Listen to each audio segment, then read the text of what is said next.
What's up, you guys? Welcome back to my channel.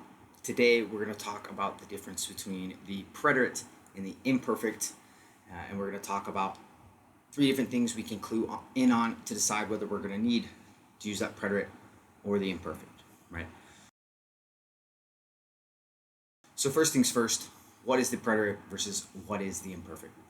So the preterite is the simple or completed past in Spanish. Think things like I closed, I walked, I talked, I cooked, right? Essentially, if it's in the past and it's ending in ed, it's going to be the preterite, right?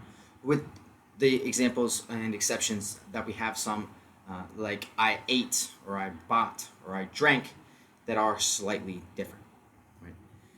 And so those endings for those preterite, whether it's the preterite or the imperfect, we're going to follow the same two steps in order to get to our end result. We're going to remove our AR, ER, IR, and we're going to add our endings, right? So our endings for the preterite in the AR are a, aste, o, amo, aro, right? And in the ER, IR is iste, io, imos, and iero, right? And now, when we're trying to learn these, the number one step and the most important thing you can do is memorize the endings. Memorizing the endings is going to make it so much easier to change from just talking about I did XYZ to be able to say he did XYZ, or to ask questions about what did you do, right? Very important to remember. After this, we're going to want to just practice some of our conjugations, right? So we're going to have a few AR verbs. I'll do ayudar, for example, right? We're going to put those endings on it after removing the AR, right? A, aste, o, amos, aron. And we're going to get ayude, ayudaste, ayudó, ayudamos, ayudaron. Another one with cerrar, to close. Cerré, I closed. Cerraste, you closed. Cerró, he closed. Cerramos, we closed. Cerraron, they closed, right? Or on the ER, IR side, this might be words like leer, right? So we're going to get leíste, leyó, leímos, leyeron, right? There's a slight spelling change there.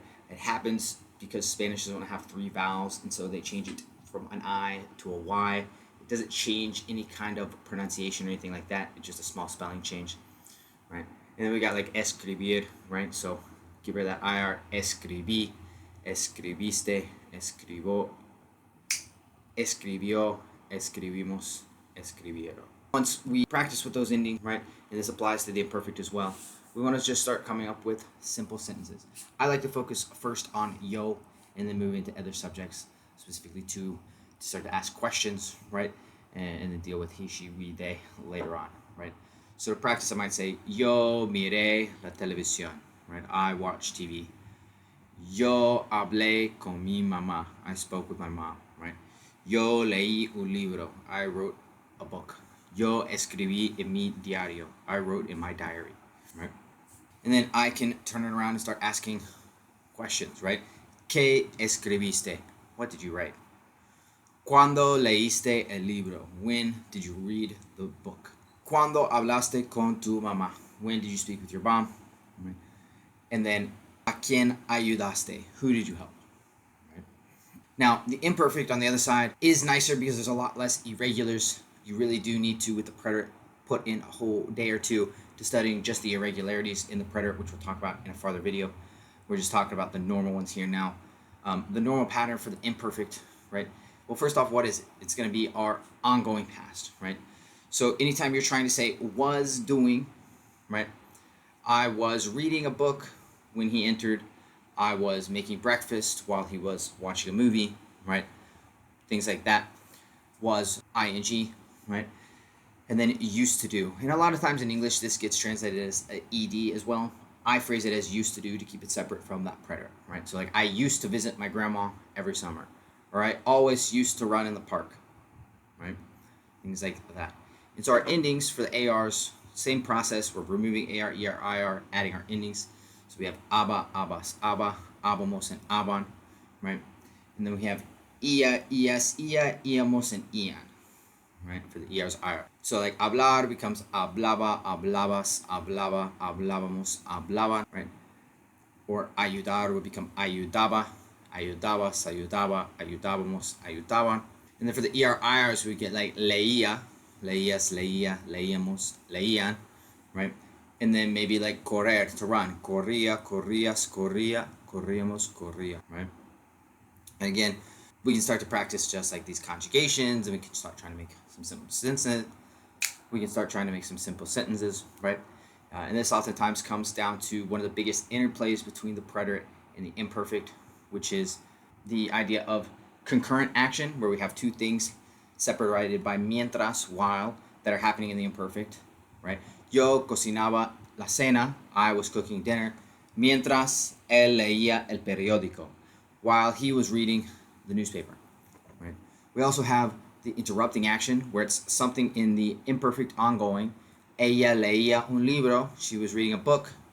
Cuando is going to be our separating word, and then it's going to be the preterite. Yo entré a la habitación. Right? And so there's three keys that we can clue into as to whether we need to use the preterite or imperfect in a sentence. Right? One, the first and probably most important, is the idea: is it completed?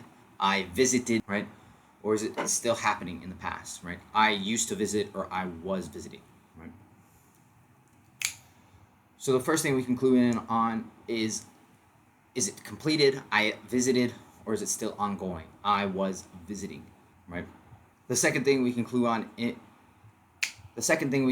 on is whether it happened one time or multiple times, right? I visited my grandma last summer, or last month, or last year, right? Or I used to visit my grandma every summer, or every year, or every month, right? And then the third thing we can clue in on is, does it mention a specific time, such as ayer, anoche, la semana pasada, el mes pasado, or does it mention some kind of more general period of time, something indicating repetition, right? Todos los días, every day, siempre, always, muchas veces, a lot of the times, right? And so if you pay attention to those three things, the preterite is going to be completed, it's going to happen once, and it's going to be happening at a specific time, which is going to mention a specific time. Or the imperfect, which is ongoing, was, walking, talking, singing. There's some kind of repetition to it, right? I did it every summer, every year, every month, right?